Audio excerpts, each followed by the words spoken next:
नमस्कार दोस्तों। स्वागत है आप सभी का पाई क्लासेस यूट्यूब चैनल पे। दोस्तों आज का हमारा video class 10th model paper का तीसरा वीडियो है। इस वीडियो में दोस्तों मॉडल पेपर का एग्जाम टाइप सब्जेक्टिव क्वेश्चन को सॉल्व करेंगे। जो फिलहाल अभी आप लोग को पता होगा जो सीरीज हमारा चल रहा है क्रैश कोर्स का, तो इस क्रैश कोर्स में हम लोग मॉडल पेपर में जितने भी एग्जाम टाइप सब्जेक्टिव क्वेश्चन लघु उत्तरीय और दीर्घ उत्तरीय प्रश्न दिया गया है उन सभी प्रश्न को सॉल्व करेंगे। यदि आप इस बार मैट्रिक परीक्षा की तैयारी कर रहे हैं तो आपके लिए यह वीडियो काफ़ी महत्वपूर्ण है। वीडियो को शुरू से अंत तक देखिए और सभी प्रश्न को ध्यानपूर्वक देखिएगा। यदि कोई भी प्रश्न आपको सॉल्व करने में दिक्कत हो तो आप हमें कमेंट कर पूछिएगा।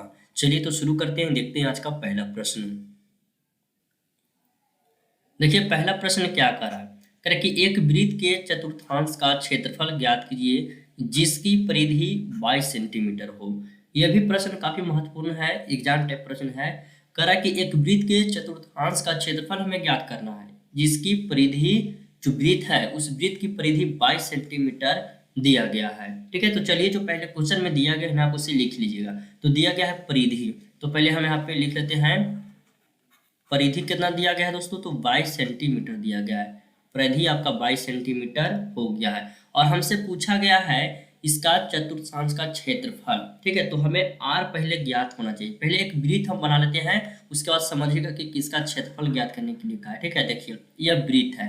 ठीक है, यह वृत्त है और इसमें आपका यहाँ पे केंद्र हो गया, बीच में इसे केंद्र हम ओ मान लेते हैं। तो यह भी आपका वृत्त का त्रिज्या हो गया और यह भी आपका वृत्त का त्रिज्या होगा, यह भी वृत्त का त्रिज्या हो गया और यह भी वृत्त का त्रिज्या हो गया।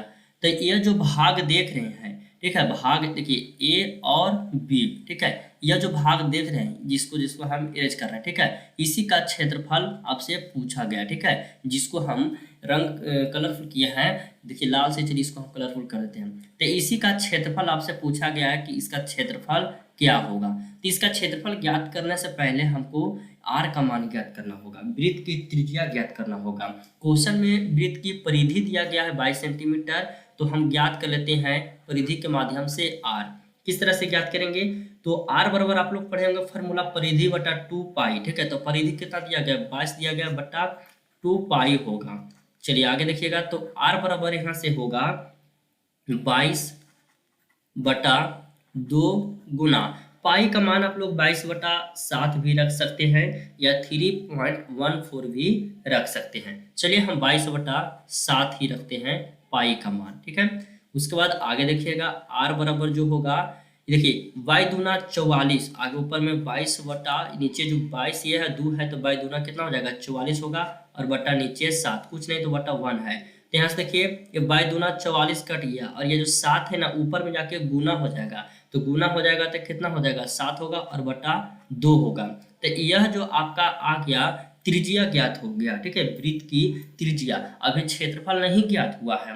अब आगे ज्ञात आपको करना है, जो ये कलर किए हैं इसका क्षेत्रफल यानी कि चतुर्थांश का क्षेत्रफल ज्ञात करना है। ठीक है, तो उसका क्षेत्रफल बराबर क्या होता है, क्षेत्रफल बराबर फार्मूला होता है थीटा पाई आर स्क्वायर। ठीक है, थीटा नहीं पाई आर स्क्वायर बटा 4।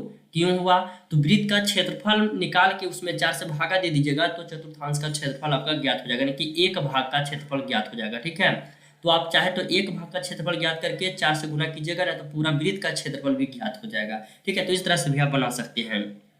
तो यह मेरा चतुर्थांश का क्षेत्रफल बराबर फार्मूला हो गया पाई आर स्क्वायर बटा 4। ठीक है, तो चलिए आगे इसको सॉल्व करते हैं। तो पाई का मान हम लोग रखते हैं कितना, 22 बटा 7 रखते हैं और गुना आर का मान कितना आया है निकल के 7 बटा 2 आया है, 7 बटा 2 और नीचे बटा 4 होगा। ठीक है, आगे देखिएगा 22 बटा यहाँ पे 7 हो गया गुना 7 बटा 2 हो गया और इसका स्क्वायर हो जाएगा क्योंकि आर का स्क्वायर है। ठीक है, अब इसके बाद आगे देखिएगा ये जो 22 बटा 7 गुना 7 बटा 2 का होल स्क्वायर दिया गया है, आप इसे लिख लीजिएगा 22 गुना 7 गुना 7 और बटा ये जो 7 है वो नीचे चला आएगा और 2 है वो भी नीचे चला आएगा, तो 2 गुना 2 होगा क्योंकि स्क्वायर में है और गुना नीचे पहले से 4 दिया गया है, तो एक 7 से एक 7 कट गया और 11 दूना 22 कट गया, तो सॉरी 11 दूना कितना होगा 22, तो 11 सत्ते हो गया 77 और बटा 4 दूना कितना हो गया 8 हो गया। यह आपका जो सेंटीमीटर स्क्वायर में आएगा आंसर आएगा। ठीक है, देखिए इस क्वेश्चन में आगे क्या क्या किए हैं थोड़ा सीखिएगा, कहीं भी दिक्कत हो तो आप हमें पूछिएगा। ठीक है, कमेंट करके। एक वृत्त दिया था और इस वृत्त की परिधि दे दिया था 22 सेंटीमीटर और बोला था कि इस वृत्त के चतुर्थांश का क्षेत्रफल ज्ञात कीजिए, यानी कि वृत्त का एक भाग का क्षेत्रफल ज्ञात करना है। ठीक है, जिसको हम यहाँ पे लाल से कलर किए हैं। ठीक है, इसका क्षेत्रफल ज्ञात करने के लिए क्या है, इसका क्षेत्रफल ज्ञात करने के लिए सबसे पहले हमको आर की जरूरत पड़ेगी, वृत्त की त्रिज्या की। तो हमने वृत्त का त्रिज्या ज्ञात किया जो आया 7/2 आया। अब वृत्त का त्रिज्या ज्ञात करने के बाद हम फार्मूला लगा दिए यहाँ पे, चतुर्थांश का क्षेत्रफल बराबर जो फार्मूला होता है वो πr² होता है। फार्मूला याद रखिएगा। ठीक है, ऑब्जेक्टिव में पूछ देगा तो फार्मूला, इस फार्मूला के माध्यम से हम इसको सॉल्व कर दिए और सॉल्व करके आ गया कितना, 77/8 सेंटीमीटर स्क्वायर वृत्त का चतुर्थांश का क्षेत्रफल। क्वेश्चन काफी महत्वपूर्ण है, कहीं भी दिक्कत हो तो आप हमें पूछिएगा। चलिए अगला क्वेश्चन को देखते हैं। देखिए ये दूसरा क्वेश्चन क्या करा कि त्रिज्या 4 सेंटीमीटर, ठीक है, त्रिज्या 4 सेंटीमीटर वाले एक वृत्त के त्रिज्या खंड का क्षेत्रफल ज्ञात करिए जिसका कोण दिया गया है 30 डिग्री, साथ ही संगत दीर्घ त्रिज्या खंड का क्षेत्रफल ज्ञात करें। ठीक है, एक वृत्त है और उस वृत्त की त्रिज्या 4 सेंटीमीटर है। ठीक है, और त्रिज्या खंड ज्ञात करना है जिसका कोण दिया गया है 30 डिग्री। ठीक है, तो छोटा वाला त्रिज्या खंड भी ज्ञात करेंगे और साथ ही साथ संगत जो बड़ा जो त्रिज्या खंड होगा उसको भी हमें ज्ञात करना है। पहले फिगर बना लेते हैं, फिगर से आपको समझ में आ जाएगा। ठीक है, देखिए फिगर यहाँ पे, यह आपका वृत्त हो गया। ठीक है, यह जो वृत्त है इसका केंद्र आपका O मान लेते हैं। तो त्रिज्या खंड, एक त्रिज्या खंड, चलिए समझिए ये है आपका, यह जो है एक त्रिज्या खंड है। ठीक है, तो ये आपका छोटा वाला त्रिज्या खंड हो गया। बाकी इधर जो देख रहे हैं ये सब बड़ा त्रिज्या खंड है। ठीक है, तो सबसे पहले कहा है इसका जो कोण थीटा बराबर जो दिया गया है सबसे पहले क्वेश्चन में आप उसे लिखिए। तो आर दिया गया है 4 सेंटीमीटर और थीटा कितना दिया गया है, तो 30 डिग्री दिया गया है। ठीक है, और देखिए ये जो छोटा वाला त्रिज्या खंड इसको हम ए मानते हैं और ये जो इधर जितना भी बच रहा है ये बड़ा वाला इसको बी मानते हैं। तो सबसे पहले आपको छोटा वाला त्रिज्या खंड का क्षेत्रफल ज्ञात करना है, उसके बाद इस बड़ा वाला जो बी माने हैं उसको त्रिज्या खंड का क्षेत्रफल ज्ञात करना है। ठीक है, इसमें 2 क्षेत्रफल आपको ज्ञात करना है। तो पिछले वीडियो में तो हम आपको बताए थे, तो चलिए सॉरी पिछले इसके पहले वाले क्वेश्चन में बताए थे, बस उसी पे आधारित यह भी है। तो चलिए हम सबसे पहले छोटा वाला त्रिज्या खंड का क्षेत्रफल ज्ञात करते हैं। तो जो दिया गया था मैंने उसको लिख दिया, आर दिया गया था और थीटा दिया गया था। ठीक है, तो यहाँ पे लिखिएगा त्रिज्या खंड का क्षेत्रफल बराबर, चलिए यहाँ पे लिख देते हैं त्रिज्या खंड का क्षेत्रफल।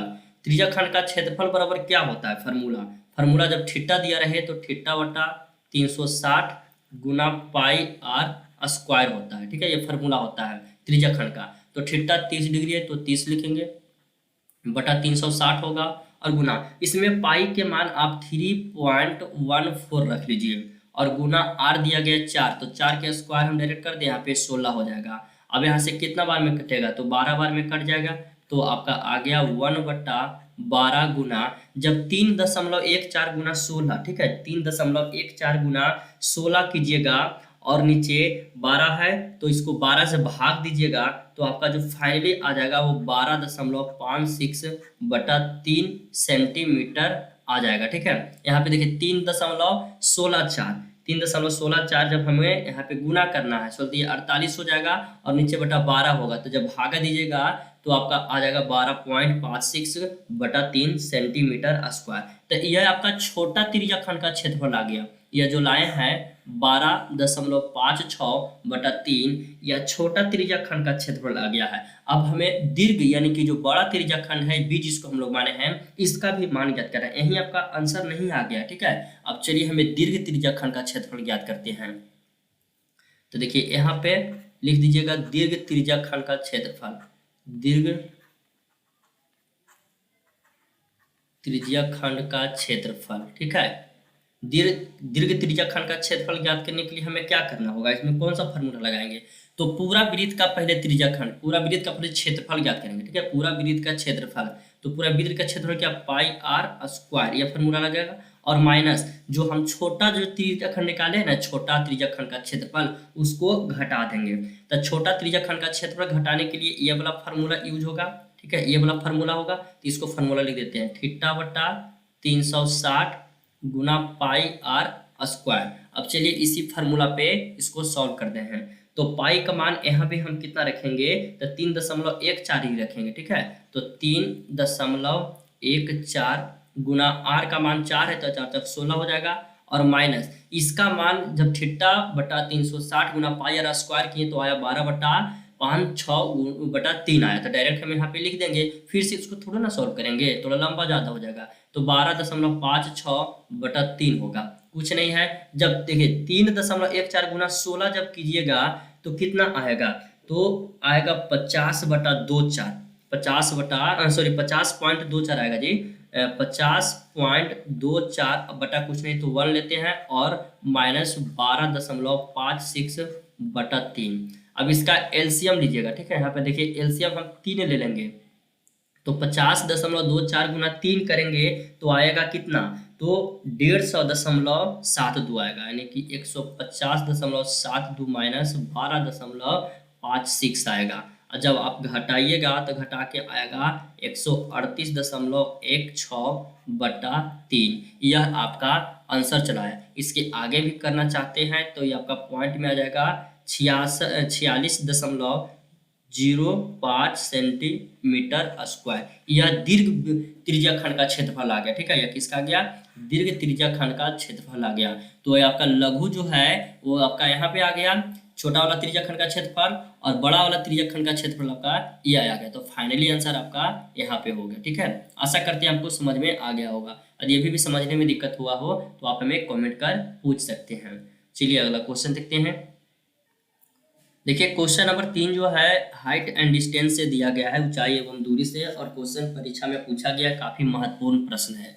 कह रहा है कि एक मीनार के पाद बिंदु से एक भवन के शिखर का उन्नयन कोण 30 डिग्री है, और भवन के पास बिंदु पाद बिंदु, ठीक है, पाद बिंदु से मीनार के शिखर का उन्नयन कोण 60 डिग्री है। यदि मीनार 50 मीटर ऊंचा हो तो भवन की ऊंचाई ज्ञात करें।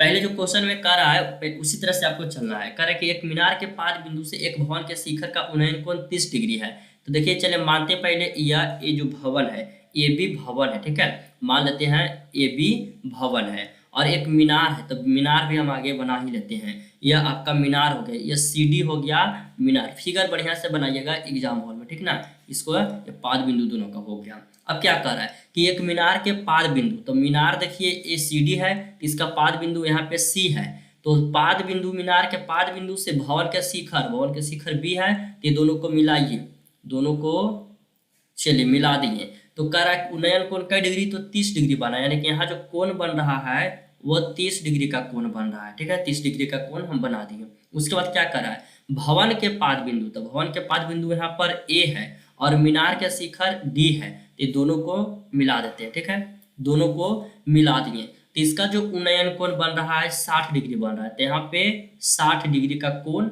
बन रहा है। तो पूछा गया यार ये जो मीनार है इसकी ऊंचाई 50 मीटर दिया गया, ठीक है, 50 मीटर है। तो भवन यानी कि ए बी की हमें मान ज्ञात करना है, तो कुछ नहीं तो हम इसको एच मान लेते हैं, ठीक है। अब चलिए फिगर आपको समझ में आ गया होगा कि फिगर किस तरह से बनेगा। अब आगे इसको सॉल्व करना है, तो यहाँ पे लिखिएगा, ठीक है, कि माना कि सी डी भवन है, ठीक है, सॉरी ए बी भवन है जी, ए बी भवन है, ठीक है, माना कि ए बी भवन है और जिसकी ऊंचाई एच है, ठीक है, जिसकी ऊंचाई एच है। तो यहाँ पे देखिएगा कोण डी ए सी बराबर दिया गया है 60 डिग्री, और कोण ए सी बी बराबर दिया गया है 30 डिग्री। देखिएगा कोण ए सी बी 30 डिग्री है, और डी ए सी कितना है 60 डिग्री है, ठीक है। यहाँ तक सभी को समझ में आ रहा होगा। अब चलिए चलेंगे समकोण त्रिभुज बी ए सी से, ठीक है। तो यहाँ पे लिखिएगा समकोण त्रिभुज बी ए सी से, समकोण त्रिभुज बी ए सी किधर है, बी ए सी है, तो tan 30 डिग्री इसमें लगेगा, तो tan 30 डिग्री लगाएंगे। तो tan 30 डिग्री बराबर क्या होगा, tan थीटा बराबर क्या होता है, लंब बटा आधार होता है। तो इसमें लंब हो गया ए बी, तो ए बी यहाँ पे लंब हो गया, आधार हो गया ए सी, ठीक है। तो tan 30 डिग्री का मान होता है 1/√3 बराबर ए बी हम एच माने हैं तो एच लिखेंगे, ए सी हमें ज्ञात करना, ठीक है, तो ए सी हो जाएगा, ठीक है, समझिएगा। अब यहाँ पे तिरछा तिरछी जब गुना कीजिएगा, इस तिरछा तिरछी जब गुना कीजिएगा तो ए सी जो आएगा √3h आ जाएगा। ठीक है, तो यहाँ से AC का मान कितना आ गया, √3h आ गया। अब आगे चलेंगे दूसरा त्रिभुज में। दूसरा त्रिभुज चलेंगे समकोण त्रिभुज। यहाँ पर लिखिएगा अब त्रिभुज ACD यह भी समकोण त्रिभुज है, लिखिएगा अब समकोण त्रिभुज ACD। तो ACD त्रिभुज किधर है देखिएगा, तो ACD ये बड़ा वाला त्रिभुज में चलेंगे तो इसमें tan 60 डिग्री लगाएंगे, तो tan 60 डिग्री बराबर हो जाएगा लंब बटा आधार। तो इसमें लंब क्या है, CD लंब है ना, तो CD बटा AC होगा। ठीक है, तो tan 60 का मान होता है √3 बराबर CD दिया गया है 50 और AC कितना है, तो √3h दिया गया है। यहाँ पर चलिए कुछ नहीं तो बटा 1 करेंगे। यहाँ भी तिरछा तिरछी जब गुना होगा तो देखिएगा इस साइड यहाँ पे आ जाएगा 50 बराबर √3 गुना √3 कितना होगा, 3 होगा, यानी कि 3h हो जाएगा। इसीलिए h बराबर जो होगा 50/3 हो जाएगा, यानी कि पूर्णांक में यदि आएगा तो 16.2/3 इसका आंसर आ जाएगा। मीटर में आएगा आंसर। ठीक है, मीटर में मात्रा जरूर लिखिएगा। इसका फाइनली आंसर आ जाएगा 16.2/3 मीटर। यह किसकी ऊंचाई आ गया, तो यह भवन की ऊंचाई आ गया, 16.2/3 आ गया। यह क्वेश्चन मैट्रिक परीक्षा में पूछा गया है। कहीं दिक्कत हुआ है तो आप हमें पूछिएगा कमेंट करके। ठीक है, चलिए अगला क्वेश्चन देखते हैं। देखिए 4 नंबर प्रश्न काफी ही महत्वपूर्ण और आसान तरीका से इसको बनाएंगे। ठीक है, क्या करा कि समीकरण 3x - 5y = 4 और दिया गया दूसरा समीकरण 9x - 2y = 7 को हल करें। कोई आपका बताया नहीं कि विलोपन विधि से हल करें, प्रतिस्थापन विधि से हल करें, हम कोई भी विधि से इसको हल करेंगे। ठीक है, चलिए तो ध्यान दीजिएगा, जो समीकरण पहले लिखा गया उसे लिखिए। समीकरण है 3x - 5y = 4, यह आपका पहला समीकरण है। और दूसरा समीकरण है 9x - 2y = 7, यह दूसरा समीकरण है। तो देखिए इसको समीकरण फर्स्ट जो है इसमें आप गुना कीजिए 3 से। ठीक है, समीकरण फर्स्ट में 3 से गुना करने पर, 3 से गुना करने पर लिखना है। ठीक है, गुना करने पर, तो जब समीकरण हम 3 से जब गुना करेंगे और गुना करने पर समीकरण 2 को घटा देना है। गुना करने पर समीकरण 2 को घटाना है। तो समीकरण फर्स्ट में 3 से गुना करेंगे तो यहाँ 3 है, तो 3 तिया 9x -5 तिया 15y हो जाएगा, और यहाँ बराबर है 4 तिया 12 हो जाएगा। और ये दूसरा समीकरण हमको घटाना है, तो 9x होगा -2y होगा बराबर 7 होगा। अब देखिए घटाएंगे तो यहाँ प्लस है तो माइनस, यहाँ माइनस है तो प्लस, यहाँ प्लस है तो माइनस, तो 9x कट गया, तो 15 में से 2 है। ठीक है, 15 में से 2y, 15y में से 2y जाएगा तो -13y बचेगा। ठीक है, और बराबर यहाँ पे 12 में से 7 जाएगा तो यहाँ पर कितना -5 नहीं +5 होगा, क्योंकि प्लस वहाँ 12 है और यहाँ -7 है। तो यहाँ से फाइनली जो 12y बराबर जो आ जाएगा -5/13 आ जाएगा। अब y का जो मान है समीकरण फर्स्ट में रखने पर, ठीक है, रखने पर समीकरण फर्स्ट में रखेंगे तो समीकरण फर्स्ट है 3x - 5 और गुना y का मान कितना लाए हैं, तो -5/13 लाए हैं और बराबर 4 है।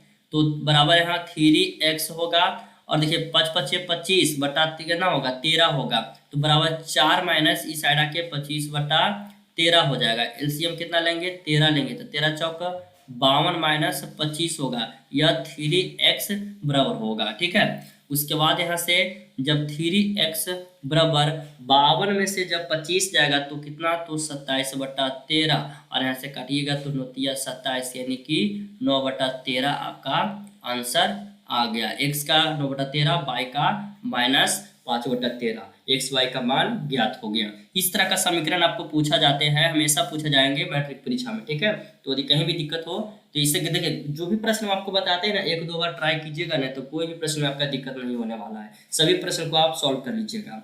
चलिए 4 नंबर प्रश्न हो गया है, इसमें भी दिक्कत हुआ है तो आप हमें कमेंट कर बताइएगा। इससे तो दिक्कत नहीं होना चाहिए दोस्तों, पूरी अच्छी तरह से हम आपको बता रहे हैं। चलिए अगला क्वेश्चन देखिएगा। 5 नंबर प्रश्न में देखिए क्या कर रहा है, लास्ट प्रश्न है कि समीकरण निकाय 2x प्लस 3y बराबर 11 और 2x माइनस 4y बराबर माइनस 24 को प्रतिस्थापन विधि से हल करें। देखिए बस पिछला जो समीकरण दिया गया था उसमें कोई आपका जिक्र नहीं किया गया था कि प्रतिस्थापन से हल कीजिए या विलोपन से हल कीजिए, लेकिन इसमें कह रहा है कि प्रतिस्थापन विधि से हल कीजिए जो समीकरण दिया गया है। तो पहले जो समीकरण दिया गया उसे लिखते हैं। तो दिया गया है 2x प्लस 3y बराबर 11, यह समीकरण फर्स्ट है, और 2x माइनस 4y बराबर माइनस 24 यह समीकरण है। ठीक है, तो इसको हमें प्रतिस्थापन विधि से हल किए। तो वो भी जो प्रश्न हम हल किए थे ना, वो भी प्रश्न हम प्रतिस्थापन विधि से ही हल किए थे। ठीक है, तो चलिए इसमें देखिए समीकरण फर्स्ट और सेकंड है तो इसको घटा दीजिए। तो यहाँ पे प्लस है तो माइनस के चिन्ह, माइनस है तो प्लस के, और यहाँ माइनस है तो प्लस के। तो 2x कट गया, तो 4 3 7 बाई यहाँ पे हो जाएगा, और बराबर 24 और 11, 24 और 11 जब जोड़िएगा तो कितना है, 20 से 10 30, यानी कि 35 हो जाएगा। तो 7 बचे यहाँ से 35, बाई का मान 5 आ गया। ठीक है, बाई का मान 5 आ गया। अब बाई का मान समीकरण फर्स्ट में रखने पर, बाई का मान समीकरण फर्स्ट में रखने पर लिखिएगा, रखने पर। तो समीकरण फर्स्ट है 2x प्लस 3 गुना बाई की जगह 5 हो जाएगा, और बराबर 11। तो 2x यहाँ 2x 5 या 15 बराबर 11, तो 15 इस साइड आके माइनस में हो जाएगा। यहाँ से 2x बराबर माइनस 4, तो 2 दूना 4 हो जाएगा। तो x बराबर माइनस 2 आ गया। तो x का मान माइनस 2 और y का मान 5, आपका आ गया x और y का मान। इस तरह का प्रतिस्थापन विधि, विलोपन विधि से प्रश्न पूछे जाते हैं मैट्रिक परीक्षा में। ठीक है, तो थोड़ा इस पे ध्यान दीजिएगा। आशा करते हैं आपको समझ में आ गया होगा। तो दोस्तों इसी तरह आज का वीडियो समाप्त करते हैं। वीडियो पसंद आया हो तो वीडियो को लाइक करें। चैनल पर पहली बार आए हैं तो चैनल को सब्सक्राइब करके बेल आइकन को प्रेस कर दीजिएगा, ताकि आपको मैट्रिक परीक्षा से संबंधित हर एक नए वीडियो का नोटिफिकेशन समय से मिल सके। तो चलिए मिलते हैं अगले वीडियो में।